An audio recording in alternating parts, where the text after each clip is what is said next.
Good afternoon. This is Travis Clardy, the president of THCA. Great to have you here with us. We're going to have a little conversation today, not too long, but with one of our friends and really one of the experts in the field, John Unroe of Forvis, which is his company. You probably know John. He works with many of our members and with our profession and industry throughout Texas, working with the finances and the accounting of long-term care, and particularly work with HHSC on the QUIPP program, among other things. I thought this would be a good time for him to give us an update. I know many of you are concerned about what's happening with the payments. We're getting some good news. Hopefully checks are going to start flowing.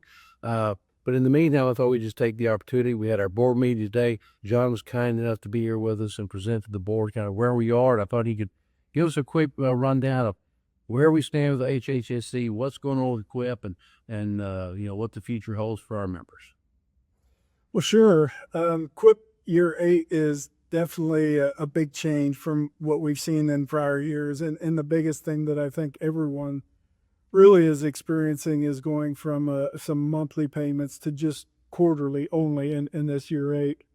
And to complicate matters, when CMS initially approved this new QUIPP year 8 methodology and payment structure, there were some things because of some metrics that were frozen by CMS that we couldn't get officially approved by CMS at that time because the data hadn't been released. And the methodology that we had planned to utilize when CMS eventually did release that data was to use a 4-quarter historic average of data for those metrics and to compute the baselines and the benchmarks. Unfortunately, in February, when we received the information finally from CMS, they didn't release 4 months of historical data. And so the plan that we had initially presented to CMS physically couldn't happen because we didn't have the data. So what did that do to HHSC? How did that mess up the process and put us in the delay? Because we were expecting payment for Q1 year 8 in mid-February, and now we're at the tail end of March. There's still no money. So how did that affect HHSC's role? So unfortunately, HHSC's hands were a bit tied, and they have to go back and get official written approval for a new methodology because, again, the methodology initially planned couldn't happen. And so it's a pretty simple fix. There is some historical data, but it's not 4 quarters of historical data. So they're just going to tweak it a little bit, but they have to get official CMS approval. And so that's the hang up. Is there a stopgap measure to get money flowing in the next few days so our members can look forward to being able to pay their bills again? And not ideal, but I do think HHSC really did work with us and recognized the significance of the program to operators and that they need the money. So they came up with a methodology where they did essentially a computation based on 2 different scenarios that they anticipate one of the 2 will be approved by CMS. And they computed each of those 2 scenarios, the outcome for each and every individual facility within the program. And as an interim payment, you will get the lesser of the 2 payments. The only challenge is the non-dispersed funds, which are the funds for that facilities didn't meet a metric. Those are generally dispersed at the same time as the funds you have earned. They can't actually disperse those lapsed funds until final approvals received from CMS.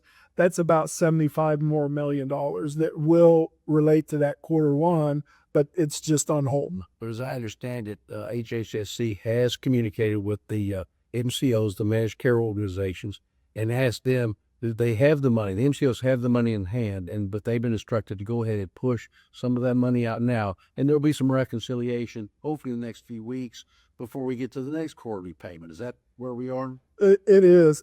When HHSC released those 2 scenario scorecards, they encouraged the MCOs to make the payments. Technically, the MCOs have 20 days from the date they receive the scorecard from HHSC before they are required to make the payments to providers. And HHSC did encourage them to make the payments as soon as possible. And I've actually already heard from a few providers this week, and they have started receiving a few payments. And my understanding is the other NCOs plan to make the payments in the next week or two. Well, let me jump in here and add this to our members. I've got to ask for those of you watching, we're communicating with all of our members. The THCA, and I made calls. Chris Traylor, former commissioner who also works with us, made calls to the MCOs, one, encourage them and find out when they could pay. And we're being told the same thing. Now, we all know in business, you love to be told the check's in the mail, but it's not nearly as much fun as seeing it clear through the deposit. So members, when you receive the money, whether it's from Superior or United or from Molina, any of those, let us know that you got the money, because if we don't have them do what they say they're going to do, which is pay the money early, they could wait a full 20 days, but they're not doing that. We appreciate that. Please let us know that the money got there, and if we have a problem with a particular MCO, we'll get back on and start calling them again. That's our job here at the THCA. So, Don, anything else that's going forward through the remainder of the year? Do you feel like we're going to be able to get back on track where the quarters are going to be paid timely, that we're not going to have this little hiccup that we've had the Q1 year 8? Yeah, I really do. And again, this is the first year 8, that we didn't get some of those monthly payments. So it's a challenge, and we all appreciate that from the provider's perspective. But HHSC is working actively with CMS to get this kink worked out. And really, we should see for program year 8 and 9 and 10 and so on, the payments should happen every 3 months from here on out. So we've kind of gone over the rough patch, and we've made it through. And so now going forward, every quarter should be pretty consistent. Great. Well, I think that's a great place to leave it. That's good news. Again, but like Ron Rain used to say, trust but verify. So again, members, let us know when that money shows up. We're going to keep them on their toes. But John, thank you again for joining us. Absolutely. Look forward to working with you soon. All right.